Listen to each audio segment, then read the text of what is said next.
Good morning. आइए समझते हैं मेन कैरेक्टर सिंड्रोम ये होता क्या है। ये एक टाइप की मानसिक अवस्था है या समस्या भी कह सकते हैं, जिसमें व्यक्ति खुद को बहुत ज़्यादा इम्पोर्टेंट समझता है और दूसरों को कम इम्पोर्टेंट समझता है। वो उसे लगता है कि वो अपनी फिल्मी लाइफ का हीरो है और बाद बाकी लोग साइड कैरेक्टर हैं। और वो लोगों का ध्यान अपनी तरफ खींचना चाहता है।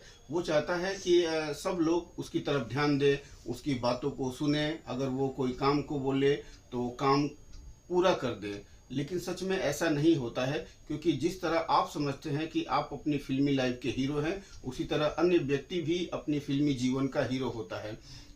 हम लोग समझते हैं कि जब हम किसी को फ़ोन करें तो वो तुरंत फ़ोन उठा ले, या किसी को मैसेज करे तो तुरंत मैसेज करे, या कोई बात बोले तो उसको तुरंत मान ले। लेकिन रियली में ऐसा होता नहीं है। हमें भी ये समझना पड़ेगा कि जो अगला व्यक्ति है उसकी भी कुछ अपनी समस्याएं होंगी। हो सकता है उसके पास समय नहीं होगा, हो सकता है किसी मानसिक उलझन में फंसा है, हो सकता है कि वो बाद में रिप्लाई करे। लेकिन ऐसा हम नहीं समझते हैं, और हम समझते हैं कि वो मेरी बातों की कदर नहीं कर रहा है और हम दूसरे को कम वैल्यू देते हैं। तो इसी प्रकार की समस्या को मेन कैरेक्टर सिंड्रोम कहा जाता है, जिसमें लोग अपने आप को हीरो समझते हैं और दूसरे लोगों को साइड कैरेक्टर की तरह ट्रीट करते हैं। अब इससे बचने का ये उपाय है कि दूसरों की भावनाओं को भी समझे, दूसरों की उलझनों और परेशानियों को समझे, उनके साथ सिंपैथी दिखाएं और कारण जानने की कोशिश करें।